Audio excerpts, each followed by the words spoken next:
ગુજરાત 18 લાઈવમાં આપનું સ્વાગત છે। ડભોઈ તાલુકાના ગોજલી ગામે પત્નીને પતિ દ્વારા દંડાથી બેરહેમીપૂર્વક માર મારતા પત્નીનું મોત। ડભોઈ તાલુકાના ગોજલી ગામે નદીવાડા ફળામાં રહેતા દંપતી વચ્ચે આડા સંબંધોની શંકાને લઈ 4 દિવસ અગાઉ અડાડામાં સૂઈ રહેલી પત્નીને પતિ દ્વારા દંડાથી બેરહેમીપૂર્વક માર મરાયો હતો, જે બાદમાં યોગ્ય સારવારના અભાવે આજરોજ તેનું મોત નીપજતા બનાવની ડભોઈ પોલીસને જાણ થતાં ઘટનાસ્થળે પહોંચી લાશને પીએમ અર્થે મોકલી આપી હતી।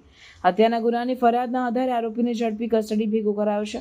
નાનકડા ગામમાં હત્યાના બનાવથી ચકચાર મચી જવા પામી હતી। આ કામના આરોપીની પોલીસે ગણતરીના કલાકોમાં ઝડપી કાર્યવાહી હાથ ધરેલ છે। ડભોઈ તાલુકાના ગુજલી ગામે નદીવાડા ફળામાં રહેતા પ્રકાશભાઈ ઉર્ફે જીણાભાઈ રેવલભાઈ વસાવા ઉંમર વર્ષ 43 મહેનત મજૂરી કરી જીવન ગુજારે છે, જેને પરિવારમાં પત્ની રાધાબેન પ્રકાશભાઈ ઉર્ફે જીણાભાઈ વસાવા અને સંતાનના એક પુત્ર છે।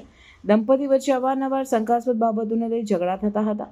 તેવામાં પતિએ માનસિક પિત્તો ગુમાવતા ગત તારીખ 1/7/2025ની રાત્રિના ઘરની અડાડીમાં સૂઈ રહેલી પત્નીને દંડા વડે બેરહેમીપૂર્વક માર માર્યો હતો, જેથી તેના ડાબા હાથે બરડામાં અને બંને પગોમાં ઉજરડા પડી જવા સાથે શરીરની એનર્જી સમાપ્ત થઈ ગઈ હતી અને અમાનુષી મારથી ઊભી ના થઈ શકતા 4 દિવસ સુધી દર્દથી કણસતી રહી અને અંતે પત્નીનું સારવારના અભાવે મોત નીપજ્યું।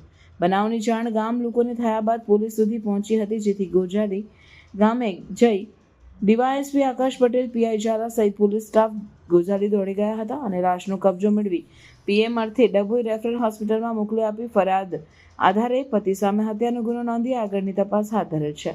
પોલીસ દ્વારા આરોપી પ્રકાશ ઉર્ફે જીણાભાઈ વસાવાને ગામ નજીકથી ગણતરીના કલાકોમાં ઝડપી પાડી કાયદેસરની કાર્યવાહી હાથ ધરી છે। ડભોઈ પોલીસ સ્ટેશનમાં ગઈકાલે એક મર્ડરની વિગતનો ગુનો દાખલ થયેલ છે, જેમાં વિગત એવી છે કે રાધાબેન પ્રકાશભાઈ વસાવા કે જે ગોજાલી ગામના રહેવાસી છે, તેઓને તારીખ 1/7/25ના રોજ તેઓના પતિ દ્વારા લાકડાના દંડાથી માર મારેલો હતો અને આશરે 9 વાગ્યાની આસપાસ માર મારેલો હતો અને તેઓ ગઈકાલે સવારે મરણ ગયેલ હોય તે અંગે ગુનો રજીસ્ટર કરેલ છે।